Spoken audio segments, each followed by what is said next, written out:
अस्सलामुअलैकुम वरहमतुल्लाहि वबरकातुहू। मैं मोहम्मद उमर शेख और ज़ाकिर बीजापुर से आज उर्दू ज़बान में उर्दू क़वाइद में हम इल्म हिज्जा पढ़ेंगे।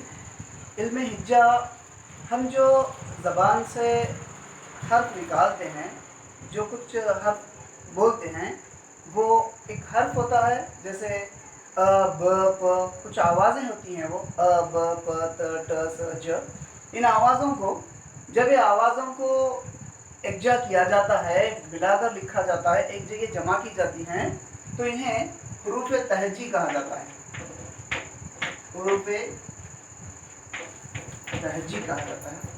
ये हुरूफ तहजी अ ब प त ट ये ई तक होती हैं, 36 हैं, 36 हैं। और ये ई तक हुरूफ तहजी जो हैं, इन हुरूफ तहजी के दो अक़साम हैं।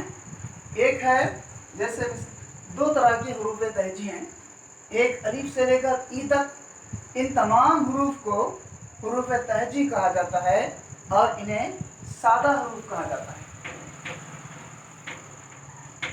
सादा हुरूफ यानी हुरूफ तहजी को सादा हुरूफ कहा जाता है।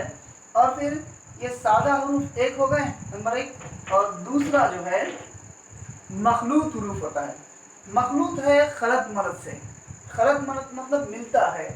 मखलूत हुरूफ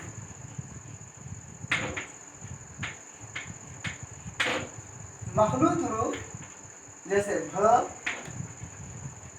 फ थ ठ, ये दो चश्मे का ह जिसमें मिलकर आता है तो मखलूत हुरूफ कहलाते हैं।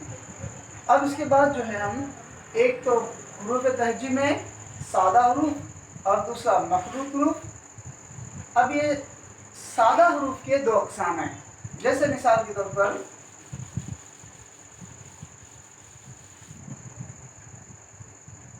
हुरूफ तहजी में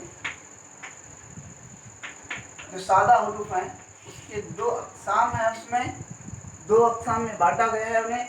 एक है हुरूफ इल्लत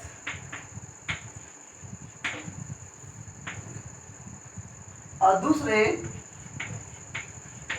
हुरूफ सही।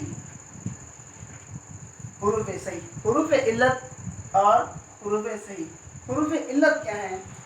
अ ब प यानी हुरूफ तहजी, अलिफ बे पे ते में ई तक जो हुरूफ तहजी हैं, उनमें अलिफ यानी अ, वाव और ई, ये तीन जो है हुरूफ इल्लत, जिसे अंग्रेजी में वॉवेल्स कहा जाता है, हुरूफ इल्लत हैं।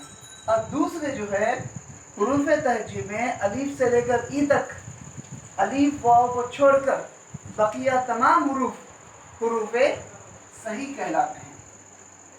ये तीन हुरूफ इल्लत और बकिया हुरूफ सही या सही हुरूफ कहा जाता है।